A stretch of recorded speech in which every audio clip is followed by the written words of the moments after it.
This is the Long War. I'm Rob Baer, and joining me once again are my partners in crime, Kenny Boucher, Wyatt Turk, and we have a special guest tonight, Ben from Team USA. What's up, guys? Life's good. Thanks for the invite, guys. Yo, dog, it's great to be here with y'all. Yeah, it's been a good week so far. What's up? I cloned my voice. This might not even be the real me. Can you tell the difference? For people Can't. driving to work, Rob is a robot now. Like, this is not Rob Yeah. Can't believe it's not Rob. I can hear the pixels. talking. So we have Ben Jarek from Team USA. Tonight we have a lot of stuff to talk about. Rob's gonna do a focus group with us. We have really I think intriguing discussion on the horizon after the break with Ben as a subject matter expert, terrain and such. We'll be talking about what Team USA has been up to, what they're doing, how you can support them, LVO, all sorts of things tonight. But let's kick it off real fast. Now that we have 4 people here in Toto, let's roll out to the Cave of Wonders and touch nothing but that lamp. Been looking forward to this. Would you rather eat a man-sized hot dog or a hot dog-sized man? Wait, Okay, this is horrible. Is there like a timer on the hot dog You situation? have 24 hours to 20 finish it. hot dog sized man. Is the man So cooked? like little. Is the man cooked? No, it's a tiny human being. It's a tiny living man I have to eat alive. You don't have to eat him Oh. alive, but he is a hot dog-sized man, and you must eat him. You have 24 hours. Legal repercussions? Nobody will know. This is magical genie territory. All right. And how big is You'll the know. how big is the man? We're talking like 200-pound man. We're talking like Midwest, what's Midwest the- average. We're talking Yeah, world what's average. the average? Yeah, we Let's say, talking let's like say average like 5'8". Let me Google it. 160 pounds. Let me go. I'm gonna Google this. 160 pounds of hot dogs. Average sized human. I've already made up my mind. I know exactly what I do here. Wait, is this like all American? Like, what kind of ingredients? Like, I don't want any fillers. Like, are we talking like real? It can be the most gourmet hot dog that your heart Okay, can okay. imagine, Rob. It could be Wagyu for all I care. I mean, that's important. This is my chance to eat the most dangerous game. I'm definitely going hot dog size man. So 180 pounds is average in North America. Okay, yeah. So you would have to eat a 5 foot 8 inch Yeah, long 180 hot dog pounds. weighing 180 pounds. Fucking, I don't even think I can. That's like so much food. Yeah, it's like basically I have to eat the hot dog size man. Because I'm not going to the shadow realm for that dude. I'm not going to the fucking butthole spider realm. Like, Like- what have you ever ate that was that big? Bro, Like that's like at one time or just in general? literally Like never. in 24 hours. No one has. Like a No competitive one. eater can do that. Like, You so- can't even eat a Kit Kat bar that's like this big in a day. no, dude, I'll shit myself. I Even mean, if it was possible, still hot dog size man. Yeah. so the guy, is he like a new guy apparated by the genie for me to eat, or is he like some dude already on Earth? No, he's like a new person, but Like- he is a fully formed He's a sentient human. sapient, sentient Yes. human apparated from the ether, or was Yeah, his name's Dave. or yeah. or is he apparated from the ether? Or is he like some other? He has a whole backstory. He's got a backstory, Yeah. Yeah. and is he or is he not okay with me eating him? Oh, definitely. I mean, would you be okay with somebody eating you? No. Depends if I'm a god or not. Like, Yeah, if you he's views me as some definitely sort not of about worship this. symbol. Yeah, Okay. this- He's aware that he's a tiny man, and I'm about to eat that dude, and I'm a Oh, he's regular. gonna ass- fight for his life. That's better. Actually. Yeah. Oh, is he gonna punch you, little tiny man-sized fist? So okay, the real question comes down to like we kind of have to eat the dude. There's no way around this because there's no way we're gonna finish 180 pounds of hot dog. Who can eat all that in No one one, sitting? literally no one. You will die. So there's no fucking way you will die. Now that we've got that out of the way, we're all eating a dude. How are you preparing this dude, Ben?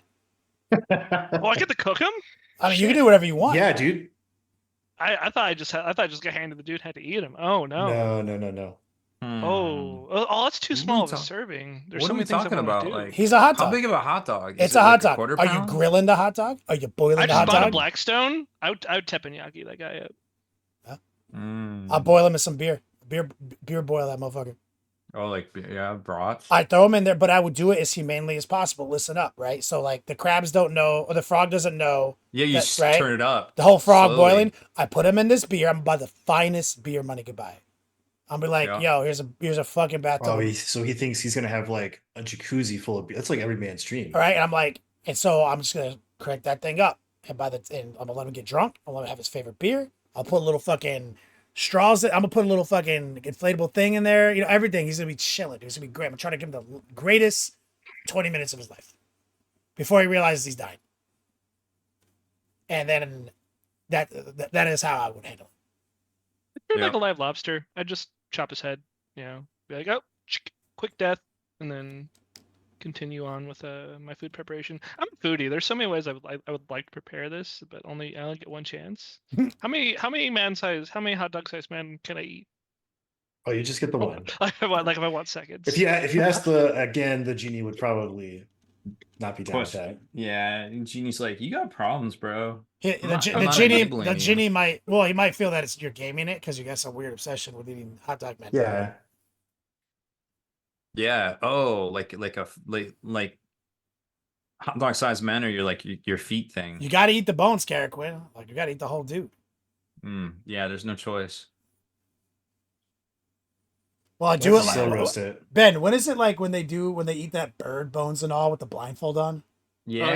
You have to put put the napkin over your head Yeah. and eat it because it's so disgusting. Yeah.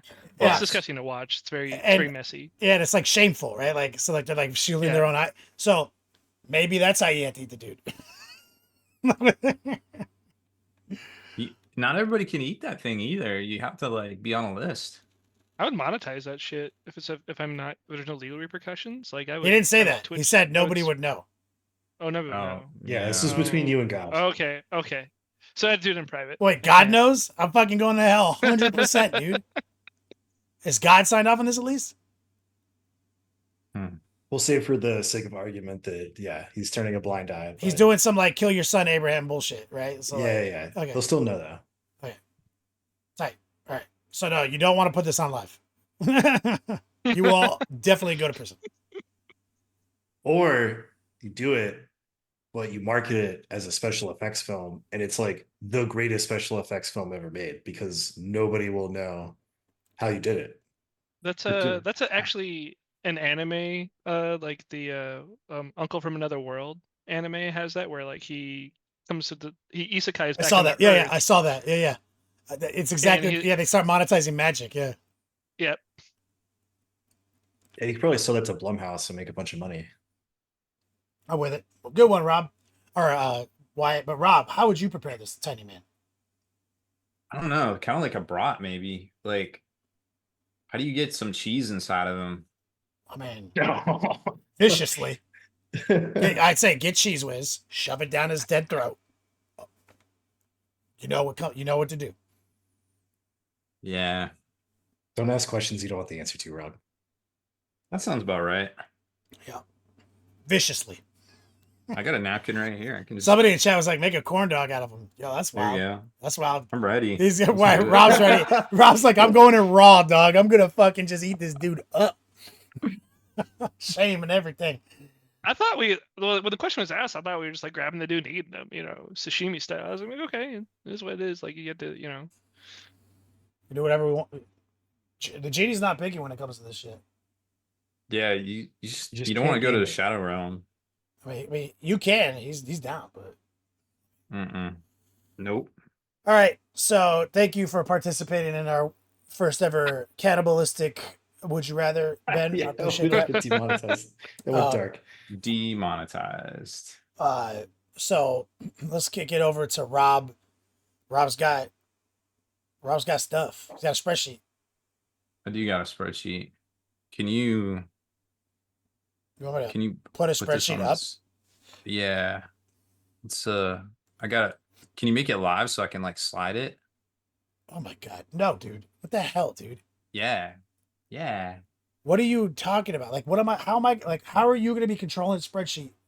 Because if you put, can you put a web link like No, I mean I can put a why? browser link. Like, but you, Yeah, what, yeah, are that you because broadcasting somewhere I don't know about this spreadsheet? yeah, no, like I can control it because it's a Google Oh, Doc. you got a Google Doc link for me? Yeah, here, Oh check it yeah, out. I could totally do that. Yes, All right, let me put this in another screen here. I could absolutely do that. I need Okay. to request access. Oh, I'm gonna share it with you. You seem trustworthy. I'm instantly saving this thing. Sure. It says request sent. Yeah, yeah. I just said anybody with a link can view it. Refresh. Okay, Maybe. I have it. All right, let me get a browser link up for everybody at home. People who are Oh, I driving to guess work, listening to this podcast, we'll have to describe it with we'll words. describe a spreadsheet for you with our words. It's super compelling. Super interesting. Well, that's why we have the focus group. No, that's why we have timestamps in our podcast. Oh, They're yeah, gonna there they're you go. gonna they're gonna click a timestamp and You're gonna go back. oh yeah, So they're if- yeah, totally. Not really. They're just gonna ask their game store like owner or operator, be like, "Yeah, is this right? I heard some shit." So I guess what Kenny's setting that up. So first off, this week there is no pre-orders on Saturday because whatever, global logistics is hard. So Games Workshop's taking an extra week to get Skaven Tide out to all the stores. But here in the States, at least, it looks like the Sister Battle Force, the Pariah Nexus mission deck, and all the Gene Stealer Cult stuff is probably going to be delayed to most stores, as all the stores I pulled did not get any tracking information as of today. Games Workshop's closed today because of Juneteenth, which means question mark if it's even in the mail. UPS was open today, so if they picked up last night, all the information just might not have been transmitted. Who really knows? But a lot of game stores are worried right now that they won't have their new releases for the weekend. That's all I know, but it may change tomorrow. Who knows? Skaven Tide will go on pre-order next Saturday. It is $265 US. And strangely, even though GW was closed today here in the States, store accounts got a random email telling them how many Skaven Tides, based on their previous sales volume, they were recommended to order. doesn't that email come from like corporate though? Like, or is that so? I mean, like Who they're knows? probably not off for Juneteenth in the UK, like in Britain. We could make a lot of off-color comments about that, but I'd rather not. And so I think It's a little annoying that you just found out that your shit's delayed, that you might not get it this weekend, and then you open up and and you can't order, and then you open up an email talking about this is how many you need to fucking order. Like you're yeah. like, okay, dick. Like it's a little upsetting. Yeah, I get that.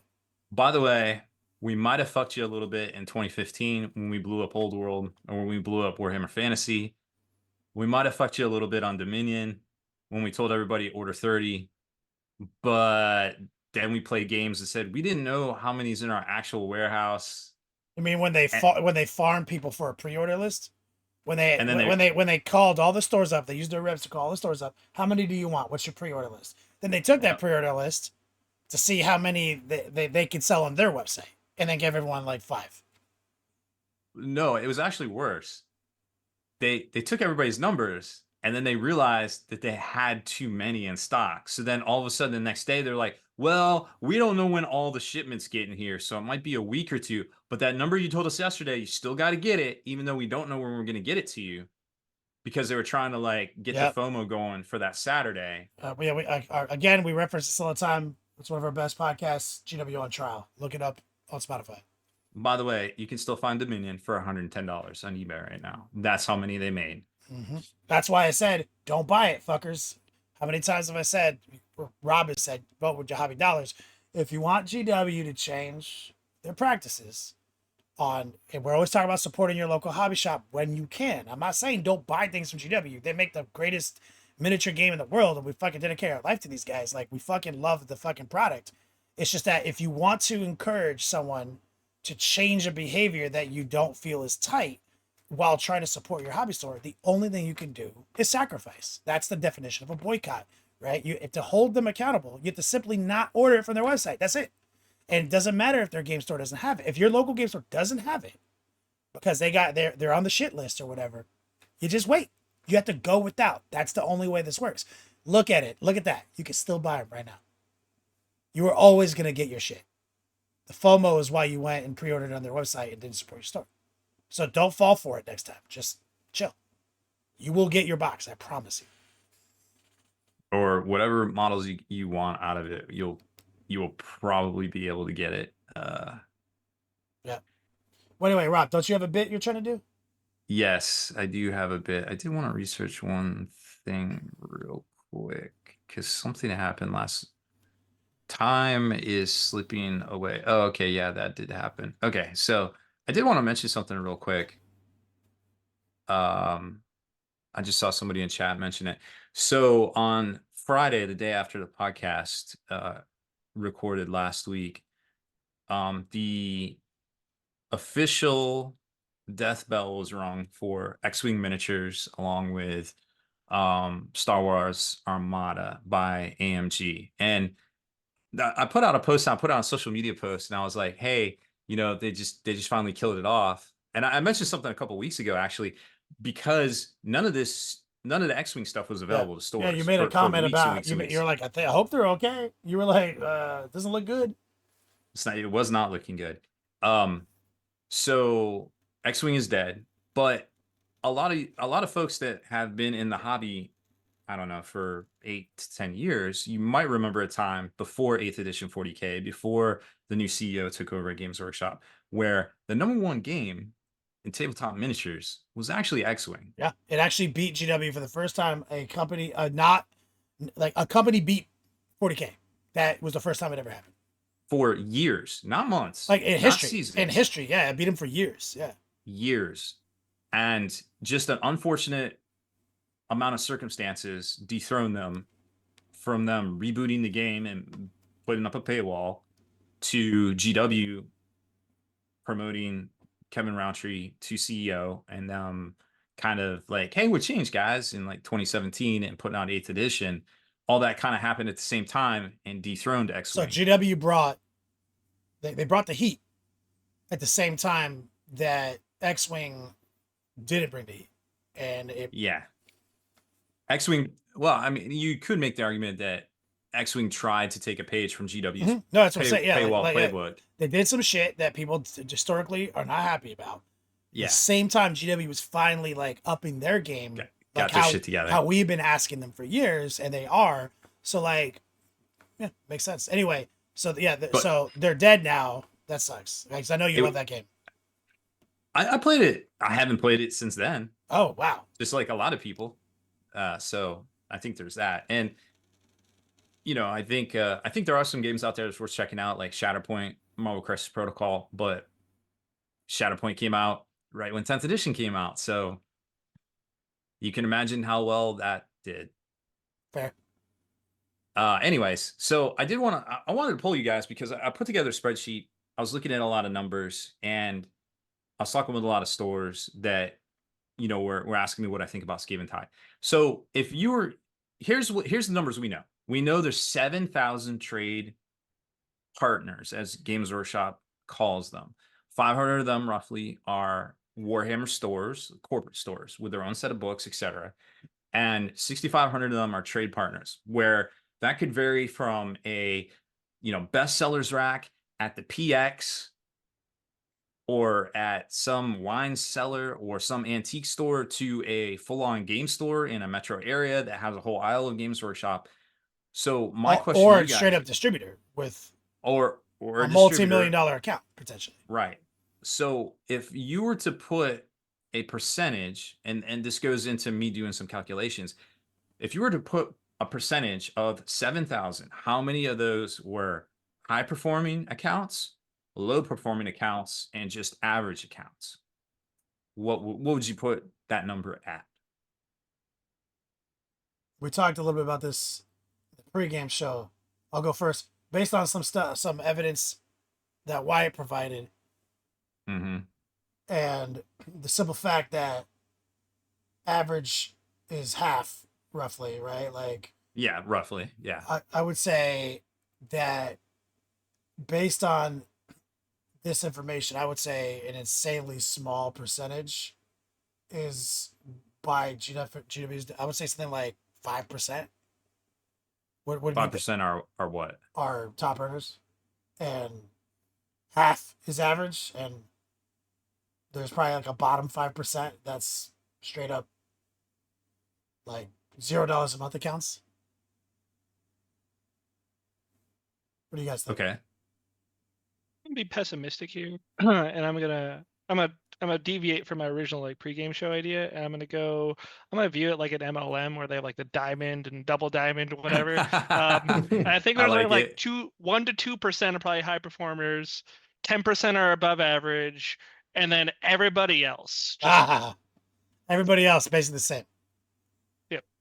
I like that gamer logic. Yeah, it makes a lot of sense. One of the things that I talked about during the pre-show was at least when I was running a store, a Games Workshop store, the only metric for success was how many starter boxes you sold. The new That was hotness. that was the only thing that mattered. Yeah. So Right. it was like whatever the edition box set was, those like 3 tiers of 2-player boxes. Yeah, or it's the, whatever's current, because it's fiduciary responsibility to the shareholders. It's like literally the numbers now are the only thing that matter for their continued spreadsheet projection that they can, you know what I mean? Like, so that's, since you are GW, like you are a GW representative when you're like, that's all they want you to do. Like, all we care about is this, at least the visual of this particular quarter looking good with these. Yeah, and so I make that point to segue into this. Like the company can term successful any way they want to, right?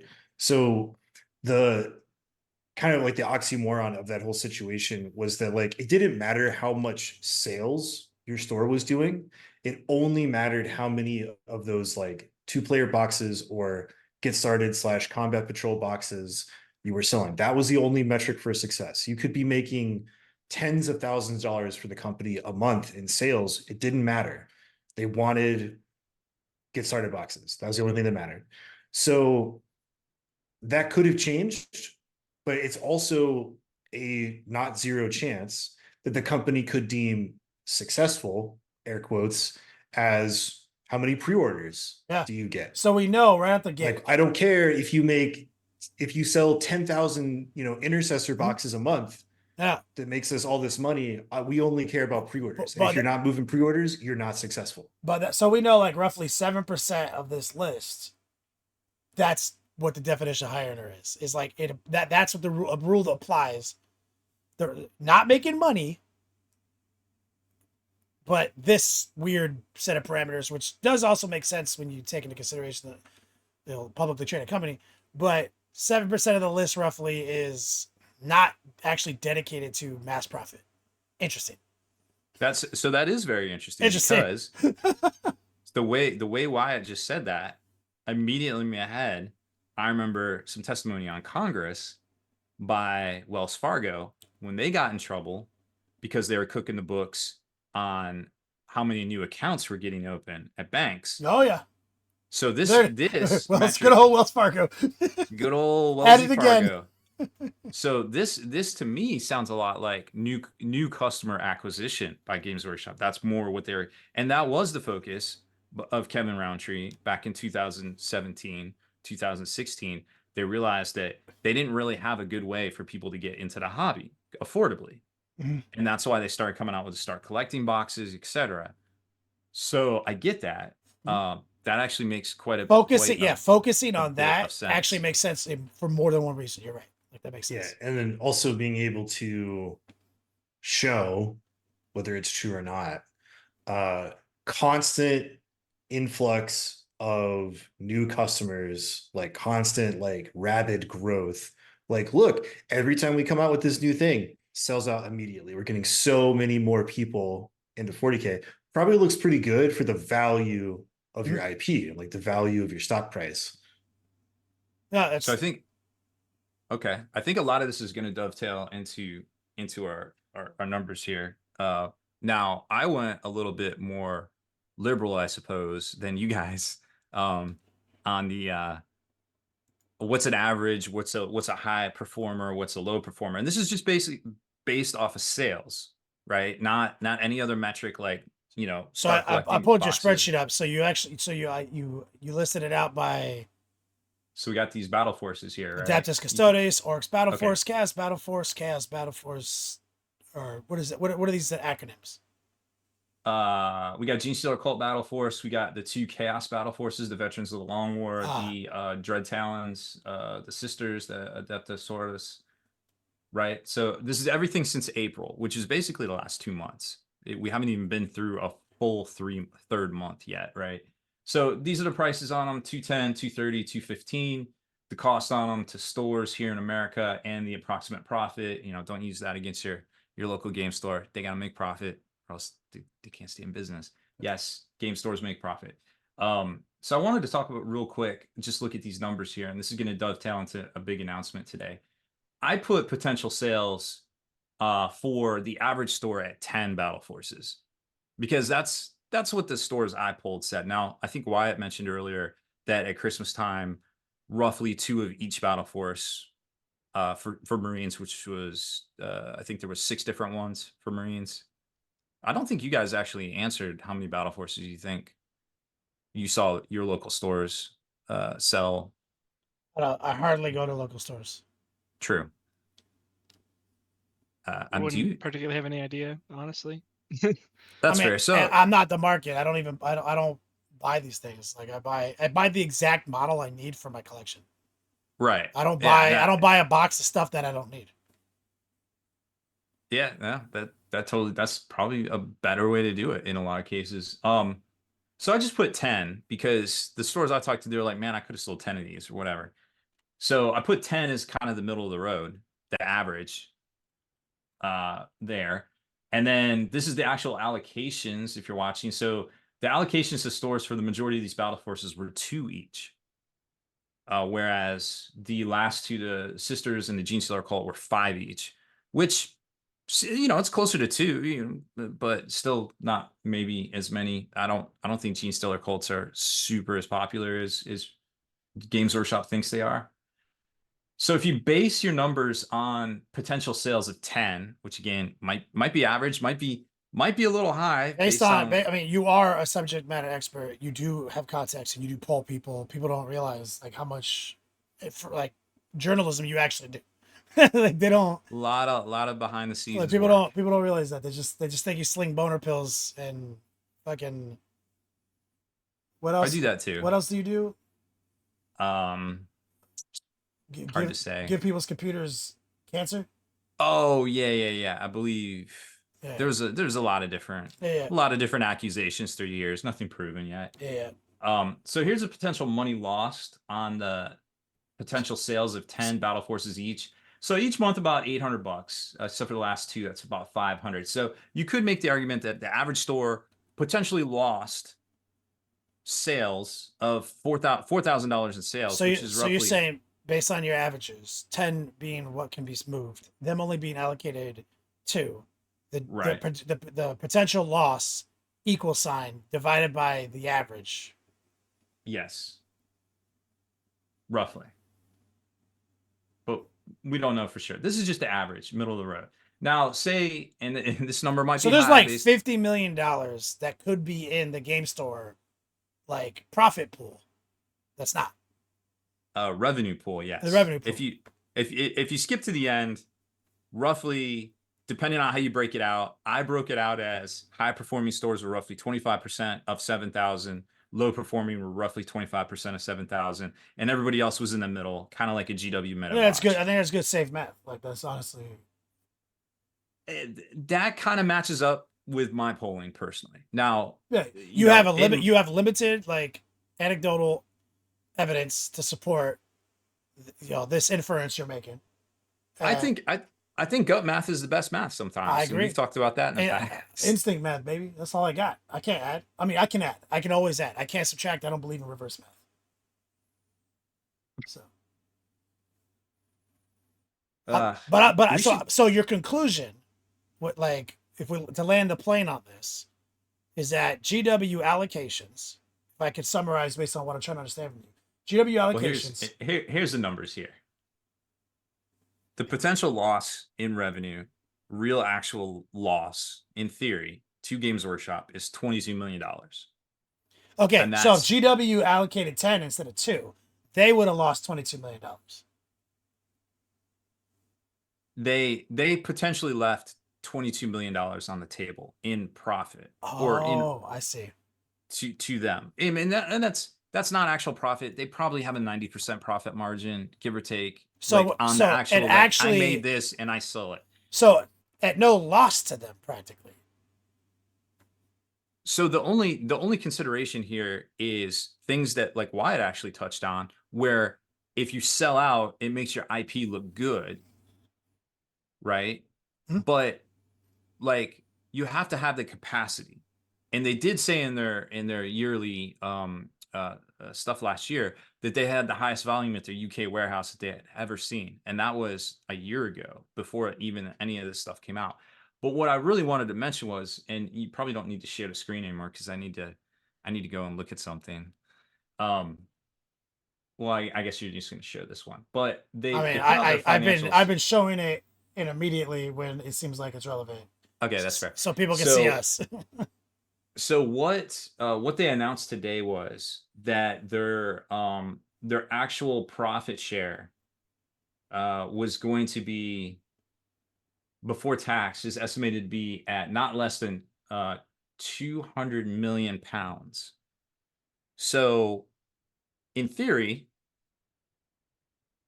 those are really good numbers. First of Well, all, yeah, like they are still crushing it. that's like Like that's like the dividends or something. Like that's like the distribution, like to so their that's to what shareholders and that's stuff. that's like, hey, we profited this much money, and then they'll figure out like their dividends that are going to be declared where and how much they're going to keep in cash. They actually applied to open a new Hmm. warehouse earlier in the actually as early as February. They put in the schematics for it, but they just recently got all the groundwork and all the surveys and everything done in the early June. It looks like it'll come up in Nottingham City Okay, Council so in they're going to expand their September. capacity, which is something that we've been upset about. Yes. So, but what I'm saying is that they profited 200 million Great Britain pounds. Now, this is an American dollar, so multiply that by what Mhm. is it, 1.3 right now. They could have made a lot more, but to what Wyatt said, maybe they didn't. Obviously, they didn't need to, and their their product, their IP looks red hot because they sold out all the shit. Hmm. Hmm. Yeah. So, at the expense of FOMO and game store revenue, potentially, in one of the hardest economies we've seen in most of our lifetimes, they're just like, we're good. No, it actually makes sense because a lot of GW's decision making is baffling to us, which is why we try to we get frustrated sometimes. But this is actually kind of illuminating. It actually does make a little sense. Like when this new CEO stepped in, it was about customer acquisition. So a lot of decisions make sense in that capacity. It's about Yeah, because 100%. that means this guy is actually planning for the future, right? Like that's the future, right? That's not like the lateral move. A lot of this looks like lateral moves, but if you actually take it into thinking there's a long plan, which is how many motherfuckers can we get hype on this brand as fast as Right. possible, fucking, no brakes on this bus, then I think there's one thing we're missing here where What's that? like at what I mean like people are usually getting the products that they want. At what point, if every place got their allocation at 10, do you hit saturation and then Mm. that place can't sell 10 anymore? There's definitely a saturation point in this market. Oh, yeah. So because like you still get the product they want, they just go elsewhere. So like where is that saturation point? I think since we don't know where that is and GW doesn't know where that is, I think that's part of this. I don't think it's 100% FOMO. I think they just know that like, hey, they have a general idea of a number of how many they can actually sell. Now, how many can an individual location sell is different than how much can GW sell as a whole. It's a good, well said. That's a good point. Yep. Yeah, I think one of the largest issues is most game store owners know their community because you can't really have like a Warhammer you can't sell a lot of Warhammer without getting like building that community of like people are going to come to this store, this is going to be the hangout, this is where we're going to buy stuff, It won't be like successful if you don't have a right, like so yeah, otherwise you won't sell Warhammer, right? So most of the time the frustration comes from a store owner being like, I know for a fact that like 8 people want to pre-order this and that's what I can sell, but and that's what they tell Games Workshop, and they're like, well, you get 5. They're like, well, fuck. Okay, I guess I only get 5. And then like a week later, they're like, oopsie poopsie, sorry, you only get 2, dude. And they've already taken money for pre-orders, so they have to give that money back. And that's where it's like hurting those stores the most.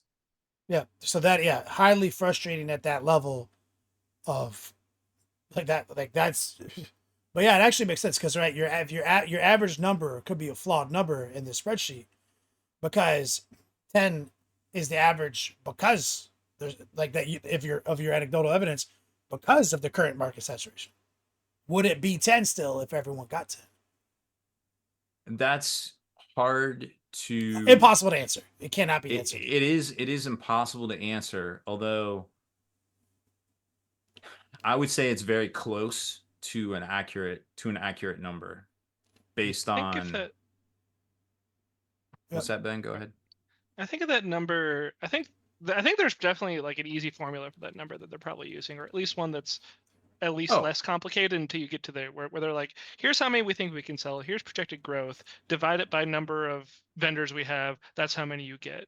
Oh, I think 100%. Yeah, that they teach that. I've learned that. Like I just don't remember it. Like that is a real thing. And they're obviously doing well enough to have another great year. To actually, it looks like they're going to pay back 18 million to their employees in dividends, which is going to be a decent amount to each person. I think this might be the Yeah, that's biggest one huge. yet. It's huge. Is last year they did 11 million out, and I think that ended up being, I want to say it was like $1,000 or $1,200. But when other companies are not doing as well and laying off actual development staff, but my issue with all of this, and this is just purely personal, is that, and Wizards of the Coast does it too, and Atomic Mass Games, Asmodee does it too, is they make these moves at the cost of the local game store. And the local game store for our For our hobby hobbies, specifically is so crucially important. but so like if GW actually cared about game stores, they call them their trade partners, but yet when they put out the pre-order stuff for Skaven Tide, they're like, oh, if you order online, you get this cool metal thing. If you order in store, you get this cool metal thing. Oh, if you order from one of our selected trade partners, you get this journal, which, I mean, I guess the journal kind of looks cool, but it's not as dope as objective markers or command point tokens that are metal and shit. Like it it always feels like they're getting treated like Cinderella, but expecting the game stores to clean the floors and do all the sewing and everything for them and all the heavy lifting, and all they ever do is give the game stores scraps, and but then give their employees, the lion's share, whatever the division of 18 million. I have to look up how many employees they actually have.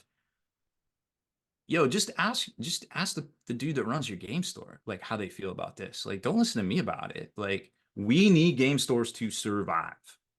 The end, period. Our hobby actually doesn't work without them. Like, and so much of GW's current position in the market is because of 30 years of game store, like of the local game shop. Yes, So because they were selling the shit in model shops. So while this makes sense, it is possibly an insanely successful example with lots of profit and goodwill back toward their own, employees. Like it is frustrating when they don't forget, like, like these game stores are kind of like actually your partners at this point. Like they're these little pockets of like groups all over the fucking world, provide a physical location for people to experience the hobby in a real ass way far more effectively than GW stores, So, and they're free. They actually make you money. Yeah, I think their growth, their percent profit Ben, aren't you from got trade account was higher. Ben? You're on where you at right now? California, Las Vegas. Vegas. Well, you got some good stores there. Where do you game? Where do you game? I game at War Room Games and Power 9 Games. There are local stores that actually like run events and such. We have a Warhammer store. We have a couple other stores that sell Warhammer product. And then Frontline Gaming actually has their brick and mortar. At least their front of it. It's actually like 2 miles from where I work. So you're not when you guys do Team America stuff, do you guys have a different facility? Or do you go to a store? So the Team USA stuff, since we all live around the different parts of the country, like our practices this weekend is being hosted at Sean Naden's home, and a bunch of us are flying out to there this weekend. Of course, logistically, it makes sense. All right, cool. So I didn't mean to derail you too far, Rob. So that was pretty much all. That's a good. I mean, I like your conclusion. It's like, don't forget that, like, you call them trade partners, but that's not a partnership. Like that arrangement is not. That's mistitled. I like that. So let's do a quick break. Listen to our hear from our, and we're back. We're gonna launch into a exciting, almost interview. Maybe some commentary. I don't know. We got the peanut gallery here. I'll kick it over to Wyatt and maybe introduce our guest and credentials and everything. Yeah, so we got Ben here, part of Team USA. Ben's been tearing up the the competitive circuit for a number of years now. Have you been to a tournament since War Games for Warriors, or is your last big tournament that one? That was my last one. I have one upcoming in Reno in about 2 weeks. Right. But that was my last big one. So Yeah, so you went undefeated at War Games for Warriors, just crushing it out. And then I guess you got best general, right? And then Yep. okay, yeah. So that was a really cool event. And you're also on Team USA. For anybody not watching, Ben's literally wearing his Team USA jersey right now. And so we wanted to get somebody from Team USA on, kind of talk about what the team does, because we've talked about it on the podcast many times. And there has been the rising popularity of team style 40K events, especially the 5-man's now going to the more popular 8-man style. There's a new one coming up in Utah soon. And then we have the really big one, Champions Cup, in September. It's going to be the first like super duper big 8-man teams in the States, as well as a rising trend going towards the WTC style terrain layouts. And so like for the layman who's watching, could you explain some of the differences between what people might be used to, like either player place terrain or the like Leviathan layout that GW has been using? So as far as like the WTC format terrain, it's a set of fixed terrain that has like 8 different tables, and some of them are duplicated. So it's really more like 4 to 6 different styles of tables, and they're named light, medium, and heavy. And a little bit of a misnomer as far as what that means. Light basically means you have more 2-level ruins like this. And heavy will have the bigger 3-level ruins that have like no windows. So this is an example of the FLG set, like short L, and they go on plates just like you would see at a GW, where they use like the plexi plates, but we're using this set comes with neoprene plates. But if The you're one from Frontline Gaming. Yep. And So you have those sets contain all those L's and then like some double stack crates, and you have several different formats of that some of them cover fully the no man's lands objectives. All of them have open middle. Some of them you can draw some bigger lanes easier. Other ones have more 3 levels, and you're on a team basis, right? Oh, my army wants to have use these tables but avoid these tables, and that's kind of the goal Yeah. behind having that type of format. Is it's very team centric. So like you have these like somewhat difficult to get sight lanes on like double L's that your heavy like custode style of heavy infantry list love, because people aren't shooting them in the open, where there are other lists where like, oh, I'm gonna defend with Tau, I'm gonna try and pull this light table, I can see all the objectives, or you can't stand an objective without getting shot. That's the type of stuff that type of terrain sets up. And even in a singles environment, like just playing on a medium table, it's very similar to playing on like a GW open table at the end of the day. Cool. And so Rob kind of brought up, and you were also holding up the new terrain.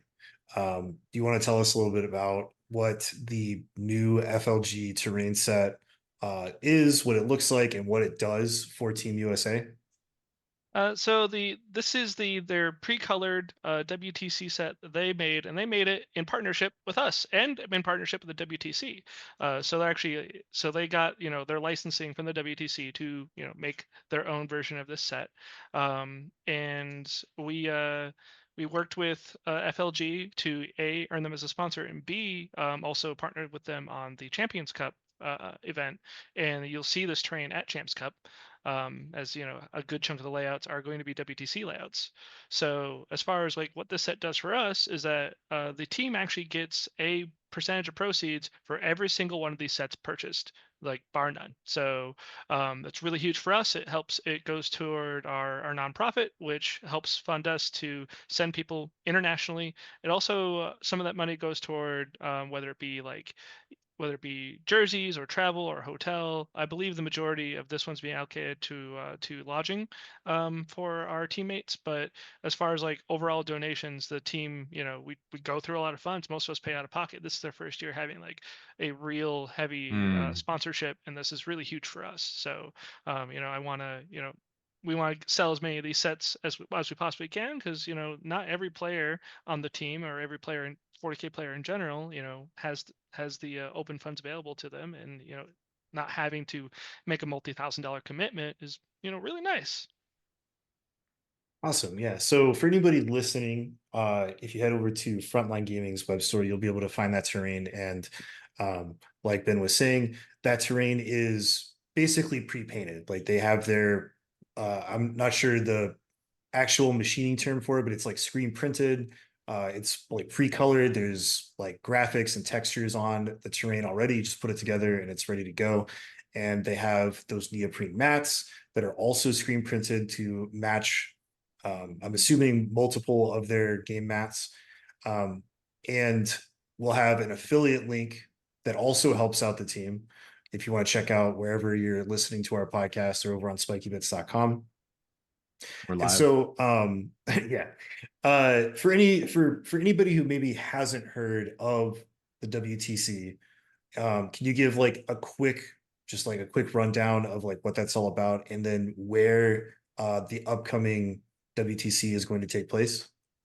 So the WTC is the World Team Championship of 40K. It is our World Cup, as far as like teams, our Olympics essentially. Where national teams that are selected from around the world all go to this one place to play 40K in a big 8-man event.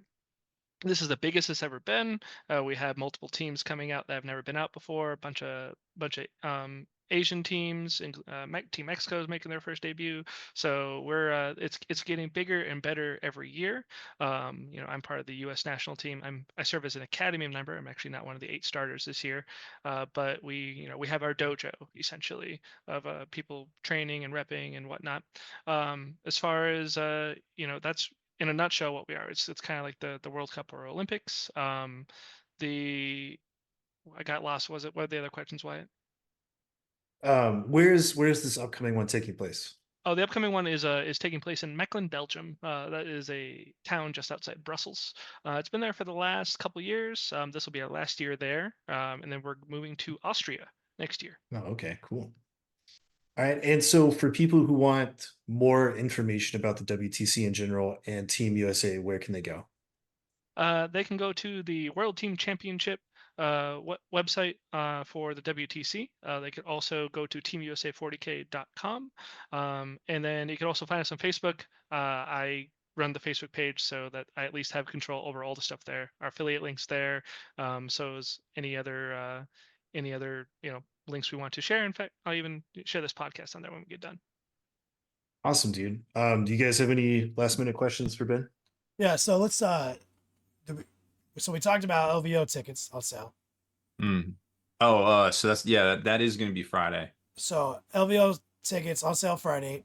You can use Ben's affiliate link he just mentioned on their Facebook page. You can use for that. anything. You just go to that page. The way the affiliate links like that work is like it's like you click it and kind of like anything you buy for like the next X amount of time, like they're credited with that percentage, and that's going to the nonprofit, as you mentioned. So if you're going to LVO and you're gonna buy some shit, just go over and hit that fucking link. Like you'd be helping out. You'd be helping rep, Team USA. It's real easy. Yeah, it's huge. Any support, anything that anything helps at the end of the day. Like the team as a whole generally appreciates. And I'm talking like the long word doubles, right? We have the long, so we're resetting our cycle, right? We do the long word doubles at LVO, then the real big blowout one at Adepticon. Well, even if you're just gonna go to LVO to play in the doubles, you click that affiliate link, they get a little cash flow. So it's real easy to do. Links will be all over the place. Whether but if you don't remember anything, you just start typing randomly on Facebook, Team USA 40K, and you will find what you're looking for. It's that simple. So, which brings me to our point. We just submitted for long word doubles. Put our player pack up. I think the only thing that is different we have on there is until addressed later, no secret missions for long word doubles, right? Yeah, we did that and so in the package it states that like as of writing the pack, which it's June right now, we have all the way until January of next year where people are going to be playing Pariah Nexus, and then I think there's going to be 2 more balanced data slates before LVO. So it's just sort of like as of right now. We're not saying they're banned. We're just going to be one. There's one, so we have this upcoming one and then the next big one before January where stuff could change. But as of right now, we feel that the secret missions don't interact with our format in a great way. So we're just going to say not to use those. But if it turns out that they get adjusted and everything works out fine, then we'll add it. Yeah, real simple. So last time I saw Ben was Cali Cup. Yeah, Cali Cup's last time. Sorry. You were slapping with Eldar, right? Yes, Oh sir. man, who knocked you off the top table? Anthony. Yeah, fucking that guy. That fucking guy with his. I lose to the winner quite often. That's kind of my trend. Oh no. That's right. I watched that dude just destroy everyone for a whole weekend. I learned everything about World Leaders, bro. That was a wild ass weekend. Menace. That was a wild ass weekend. So I was gonna ask, since I want to corner Ben here as an expert, just one thing. Like he probably knows all sorts of things he's not supposed to talk about, all sorts of crazy shit. But I want you to give me one wild piece of speculation. Maybe not even speculation. Like we don't know what's in it. Like we're hobos on the street. We don't know what's coming up in this balance, right?